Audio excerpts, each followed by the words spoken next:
శ్రీమాత్రే నమః, శ్రీ గురుభ్యో నమః. మన ఛానల్కు స్వాగతం. వేదిక జ్యోతిష శాస్త్రం ప్రకారం రాశి చక్రంలోని 7వ రాశి అయిన తులారాశి జాతకులకు అదృష్టం వరించినట్టే. నమ్మలేనటువంటి అదృష్టాన్ని ఈ యొక్క తులారాశి వారు పొందుకోబోతున్నారు. అలాగే తులారాశి వారికి మంచి రోజులు రాబోయే ముందు, అలాగే కోటీశ్వరులు కాబోయే ముందు కనిపించే 10 శుభ సూచకాలు ఇవే. ఇక తులారాశి వారు లక్ష్మీదేవి కటాక్షాన్ని పొందుకోవాలంటే మీరు మీ ఇంట్లో ఎలాంటి పనులు చేయకూడదు, ఇక మీరు అదృష్ట యోగాన్ని పొందుకోబోతున్నారు అని చెప్పే శుభ సూచకాలు ఏమిటి అనే పూర్తి విషయాలను ఇప్పుడు ఈరోజు ఈ వీడియోలో మనం వివరంగా తెలుసుకుందాం. కాబట్టి ఈ వీడియోని ఎక్కడ స్కిప్ చేయకుండా చివరి వరకు చూడండి. అప్పుడే మేము మీకు ఏం చెప్తున్నామో పూర్తిగా అర్థమవుతుంది. అలాగే మీ ఒక్క లైక్ అండ్ షేర్ మాకెంతో సపోర్ట్ అండ్ ఎంకరేజ్మెంట్గా ఉంటుంది.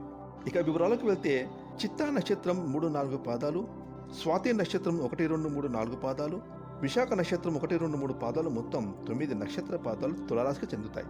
ఈ రాశికి అధిపతి శుక్రుడు. ఇక ఈ యొక్క తులారాశిలో పుట్టిన వారికి కష్టపడేటటువంటి మనస్తత్వం అధికంగా ఉంటుంది.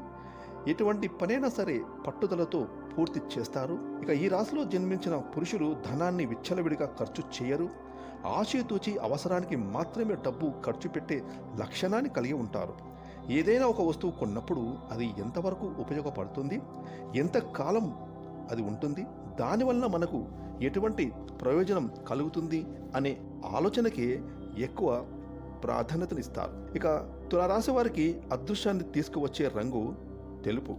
అలాగే వీరి అదృష్ట సంఖ్య 1. అలాగే వారంలో ఆదివారం వీరికి అనుకూలమైన రోజు. ఇక తులారాశి వారు సూర్యభగవానుని పూజించడం వల్ల మీకు మంచి శుభ ఫలితాలు కలుగుతాయి. ఇక ఈ యొక్క తులారాశి జాతకులకు అదృష్టాన్ని తీసుకువచ్చే విషయాల గురించి తెలుసుకుందాం. ప్రతి ఒక్కరూ కూడా తమ జీవితంలో మంచి రోజులు రావాలని కోరుకుంటారు. ఆ శ్రీ మహాలక్ష్మీదేవి కృపా కటాక్షంతో సిరి సంపదలు కలిగి ఉండాలని, లక్ష్మీదేవి తమ ఇంట్లో స్థిర నివాసం ఉండాలని ప్రతి ఒక్కరు కూడా కోరుకుంటూ ఉంటారు. ఇక ఈ భూమి మీద మానవులు తాము ఎదుర్కొంటున్న సమస్యలు, ఇబ్బందులు, ఆటంకాల నుండి బయటపడాలని అనేక విధాలుగా ప్రయత్నాలు చేస్తూ ఉంటారు.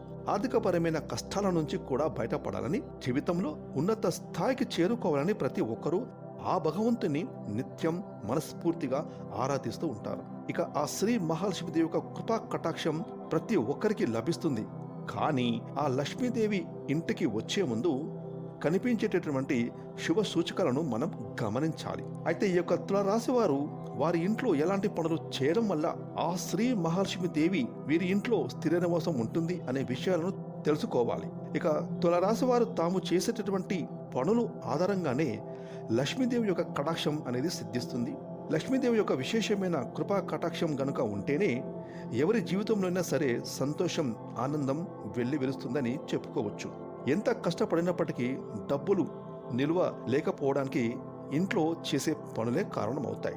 ఇక సిరి సంపదలకు అధిదేవత అయిన ఆ శ్రీ మహాలక్ష్మి దేవి మన ఇంట్లో స్థిర నివాసం ఉండాలి అంటే తులారాశి వారు వారి ఇంట్లో ఈ పనులను అస్సలు చేయకూడదు.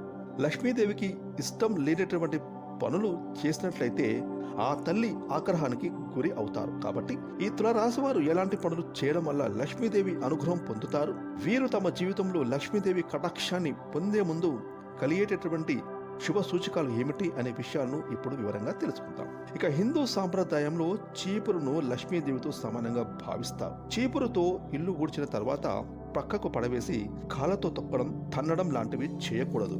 ఇంటిని ఊడ్చే చీపురును పవిత్రంగా భావించాలి. చీపురును ప్రత్యేకంగా ఒక ప్రదేశంలో ఉంచడం మంచిది. ముఖ్యంగా చీపురును ఇంట్లో నిలబెట్టి అస్సలు ఉంచకూడదు.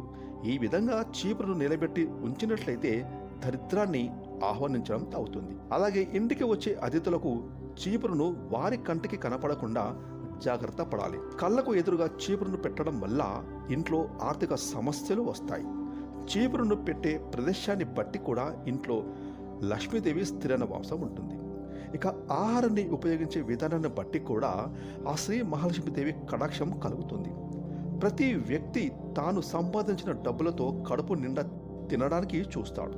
అయితే ఆహారాన్ని వృధా చేయడం వల్ల కూడా వారి జీవితంలో లక్ష్మీదేవిని వీరే పంపిన వారవుతారు. కాబట్టి ముఖ్యంగా ఈ యొక్క తులారాశి వారు ఆహారం విషయంలో తగినన్ని జాగ్రత్తలు ఖచ్చితంగా తీసుకోవాలి.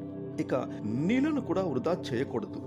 నీళ్లను పొదుపుగా వాడడం అనేది ఫ్యూచర్లో ధనవంతులను చేస్తుంది అనడానికి ఒక ముఖ్యమైన సంకేతం. ఆ శ్రీ మహాలక్ష్మీదేవి నీళ్ళ నుంచి వచ్చిందని మనకు పద్మ పురాణంలో తెలియజేయడం జరిగింది. కాబట్టి ఆ లక్ష్మీదేవికి ఇష్టమైన నీళ్లను వృధా చేయడం వల్ల ఆ లక్ష్మీదేవి యొక్క కటాక్షానికి దూరం అవుతామని ఒక సంకేతం. నీళ్లను ఎంత వృధాగా ఖర్చు చేస్తే వారి చేతిలో డబ్బు కూడా అంతలా ఖర్చు అయిపోతుంది. కాబట్టి తులారాశి వారు నీళ్లను ఎట్టి పరిస్థితిలో వృధా చేయకూడదు. ఇక ఈ యొక్క తులారాశి వారు కష్టపడేటటువంటి మనస్తత్వాన్ని కలిగి ఉంటారు.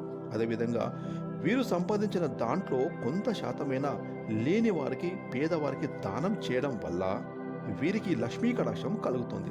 దానం చేయడం వల్ల పూర్వజన్మ పాపాలు, జాతక దోషాలు తొలగిపోతాయి. పేదవారికి అన్నదానం, వస్త్రదానం వంటివి దానం చేయడం వల్ల లక్ష్మీ కటాక్షం తులారాశి వారికి ఎల్లప్పుడూ ఉంటుంది. ఇక తులారాశి వారికి వారు చేసే పూజా విధానం వల్ల కూడా వారి యొక్క అదృష్టానికి కారణం అని చెప్పుకోవచ్చు. ఎవరైతే ఆ శ్రీ మహాలక్ష్మి దేవిని ఎర్రని మందారం పూలతో లేదా ఎర్రని గులాబీ పూలతో, ఎర్రని బంతి పూలతో, ఎర్రని చామంతి పూలతో పూజిస్తారో వారిపైన లక్ష్మీదేవి కటాక్షం ఎల్లవెల్లలా ఉంటుంది. ఎర్రని పూలు అంటే లక్ష్మీదేవికి ఎంతో ఇష్టం. కాబట్టి తులారాశి వారు ఎర్రని పూలతో లక్ష్మీదేవిని పూజించడం వల్ల లక్ష్మీదేవి యొక్క అనుగ్రహాన్ని, కటాక్షాన్ని ఖచ్చితంగా పొందుకుంటారు. ఇక తులారాశి వారికి విపరీతమైన అదృష్టం అనేది వరించబోతుందని తెలియజేయడానికి కొన్ని సూచనలు కనిపిస్తాయి. అవి ఏంటి అంటే, ఇక తులారాశి వారి యొక్క ఇంటి పరిసర ప్రాంతాల్లో పక్షులు గనక గూళ్ళు కట్టుకున్నట్లయితే లక్ష్మీదేవి కటాక్షం కలుగుతుందని అర్థం. అలాగే ఇంటి ఆవరణలో గుంపులు గుంపులుగా నల్ల చీమలు కనిపించినట్లయితే అదృష్టం వరించబోతుందని తెలియజేయడానికి ఒక సంకేతం. అలాగే బల్లిని చూడగానే చాలామంది భయపడిపోతారు. కానీ ఇంట్లోకి బల్లి రాక కూడా లక్ష్మీ కటాక్షానికి కారణం అని చెప్పుకోవచ్చు. ఇక 2-3 పళ్ళులు ఒకే చోట కనిపిస్తే త్వరలోనే మీకు లక్ష్మీ కటాక్షం కలుగుతుందని ఒక సంకేతం. అదేవిధంగా తులారాశి వారు ఇంట్లో నుండి పనుల మీద బయటకు వెళ్ళేటప్పుడు ఆహారం తింటూ కుక్క కానీ ఏదైనా జంతువు కనిపించినా వీరికి ధనలాభం కలుగుతుందని ఒక ముఖ్యమైన సంకేతం. ఫ్రెండ్స్, చూసారు కదా, ఈ యొక్క తులారాశి వారికి అదృష్టాన్ని తీసుకువచ్చి అలాగే ఫ్యూచర్లో కోటీశ్వరులు అయ్యే ముందు వచ్చేటటువంటి శుభ సంకేతాలను తెలుసుకున్నారు కదా. ఈ వీడియోని లైక్ చేయండి, షేర్ చేయండి. అలాగే ఇప్పటి వరకు మీరు కనుక మన ఛానల్ని సబ్స్క్రైబ్ చేసుకోకపోతే ఇప్పుడే సబ్స్క్రైబ్ చేసుకుని ప్రక్కన వచ్చిన ఆల్ అనే బెల్ ఐకాన్ యాక్టివేట్ చేసుకున్నట్లయితే మేము చేస్తే మరిన్ని ఇలాంటి లేటెస్ట్ వీడియోలు ముందుగానే మీకు నోటిఫికేషన్ వస్తాయి. Thanks for watching.